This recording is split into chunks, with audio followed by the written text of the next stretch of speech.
The mysterious coincidences between Lincoln and Kennedy, fact versus fiction.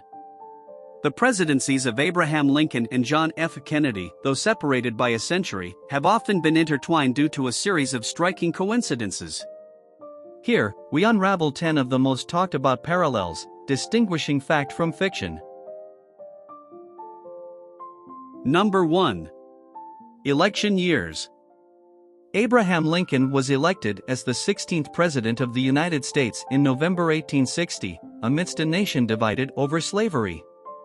His election was a pivotal moment in American history, leading to the secession of Southern states and the onset of the Civil War. A century later, in November 1960, John F. Kennedy won the presidential election, becoming the 35th President of the United States. His election was notable for its tight race against Richard Nixon and for Kennedy's charisma and appeal to the younger generation. The 100-year gap between their elections is one of the most striking and frequently mentioned parallels between Lincoln and Kennedy, serving as a fascinating example of historical symmetry. This is a verified fact. Number 2. Assassination circumstances. Both Abraham Lincoln and John F. Kennedy's lives were tragically cut short by assassins' bullets while they were still in office. Lincoln was assassinated by John Wilkes Booth, a Confederate sympathizer, on April 14, 1865, at Ford's Theater in Washington, D.C. He was shot in the back of the head and died the following day. Kennedy was assassinated on November 22, 1963, in Dallas, Texas, while riding in a Lincoln convertible during a motorcade.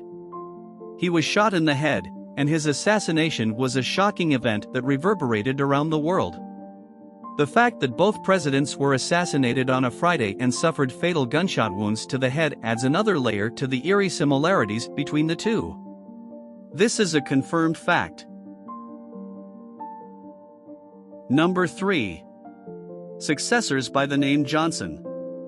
In the wake of their assassinations, both Lincoln and Kennedy were succeeded by vice presidents bearing the last name Johnson. Andrew Johnson took the oath of office after Lincoln's death, and he led the country through the tumultuous period of Reconstruction. Andrew Johnson was born on December 29, 1808. Lyndon B. Johnson became president following Kennedy's assassination, and he is noted for advancing civil rights legislation and his Great Society programs. Lyndon B. Johnson was born on August 27, 1908.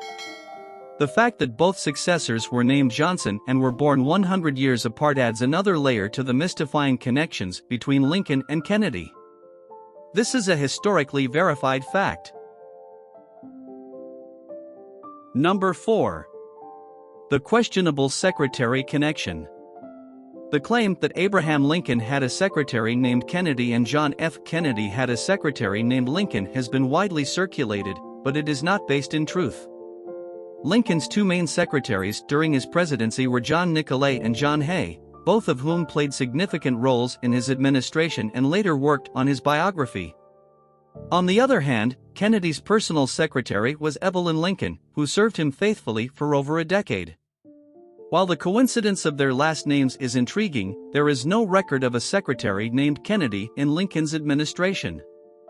Thus, this claim is a fabrication and not based on historical evidence. This is a confirmed piece of misinformation. Number 5. The venue myth. There is a popular myth that links the locations of Lincoln and Kennedy's assassinations to their successors' names.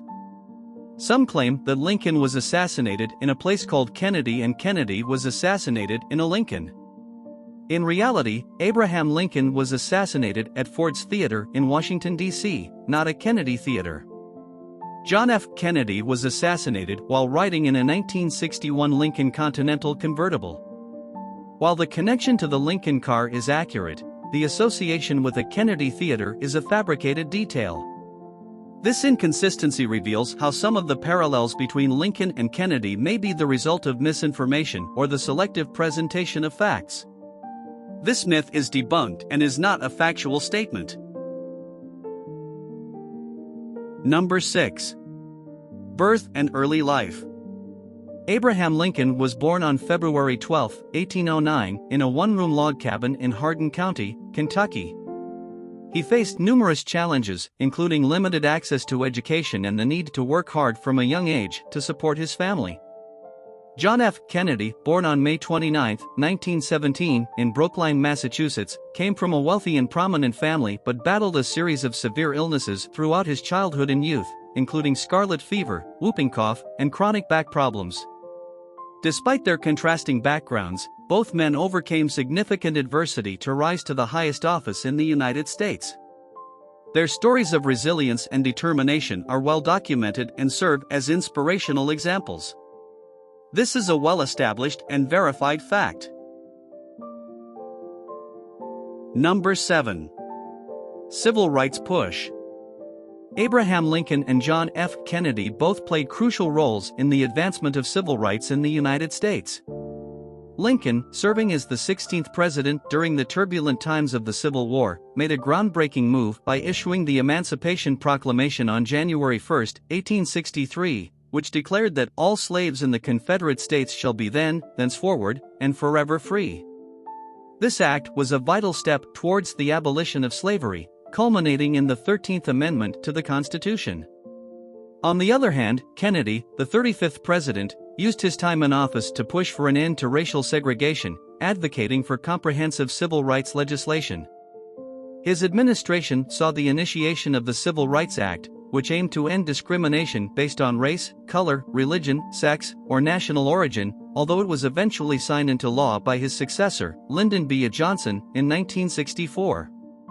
Both presidents' commitment to civil rights showcases their dedication to equality and justice, making this a verified and well-supported fact. Number 8. War service. Both Abraham Lincoln and John F. Kennedy served their nation during times of war, showcasing their patriotism and bravery. Lincoln served in the Black Hawk War of 1832, although he did not see direct combat. However, his leadership and dedication during this time were notable. Kennedy served in World War II, where he famously commanded the PT-109 patrol torpedo boat in the Pacific Theater. His boat was rammed by a Japanese destroyer, and Kennedy showcased extraordinary leadership and courage in ensuring the safety of his crew, even at great personal risk. His heroic actions during this time earned him the Navy and Marine Corps Medal, the highest non-combat decoration awarded for heroism by the U.S. Navy. The war service of both these leaders is well documented, making this a confirmed fact. Number 9. Assassins' escape myths. The narratives surrounding the escape routes of Abraham Lincoln's and John F. Kennedy's assassins, John Wilkes Booth and Lee Harvey Oswald respectively, have been the subject of various misconceptions. After shooting Lincoln at Ford's Theater, Booth fled on horseback and was eventually found hiding in a barn in Virginia, not a warehouse as sometimes stated.